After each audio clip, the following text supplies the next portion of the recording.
श्री स्वामी समर्थ.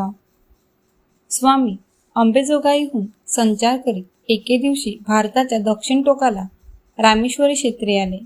श्रीरामाने पूर्व पश्चिम सागर संगमावर शिवलिंगाची स्थापना केली. हे ते पवित्र क्षेत्र. स्वामींना रामेश्वर अतिशय आवडले. श्रीराम हे भगवंताचे अवतारी स्वरूप आणि स्वामी सुद्धा श्री दत्तात्रेयाचे अवतारी स्वरूप.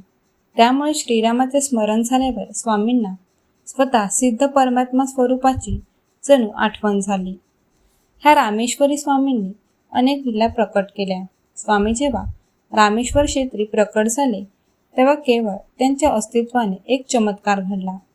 रामेश्वराची पूजा करणाऱ्या पुजाऱ्याला गावातल्या काही उपऱ्या लोकांनी बाहेर काढले आणि तो हक्क केवळ दंडेली करून मिळवला.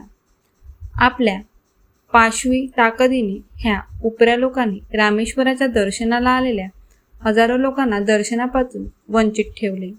ज्यांच्याकडे पैसे होते त्यांनाच ते गर्भगाभारात सोडत. त्यामुळे हजारो गरीब भक्तांवर अन्याय होऊ लागला. स्वामींना हे अंतर्ज्ञानाने कळले. त्याचा परिणाम असा झाला की त्यांनी लोकांना स्फूर्ती दिली आणि सर्व लोक ह्या उपऱ्यांच्या विरोधात गेले. त्यांनी राजाकडे तक्रार केली. राजाने सर्व जुन्या कागदपत्रांचा पासून अभ्यास केला आणि जुन्या पुजाराच्या बाजूने निकाल दिला. स्वामींची कृपा झाली. म्हणूनच पिढ्यानपिढ्या चालत आलेली पुजारी पण त्या जुन्या पुजाऱ्याला स्वामींनी पुन्हा मिळवून दिले. स्वामी त्या काळात एका वृक्षाखाली अवधूतावस्थेत निवांत बसले होते. परंतु त्यांचे सामर्थ्य एवढे प्रचंड होते की त्यांनी त्या पुजाऱ्याला न्याय मिळवून दिला.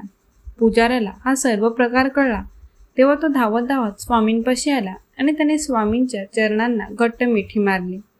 त्याच्या डोळ्यातून आसवे वाहू लागले. तो स्वामींना शरण गेला. त्याच्या तोंडून मंत्रभारला स्वर निनादू लागला. दिगंबरा दिगंबरा श्रीपाद वल्लभ दिगंबरा.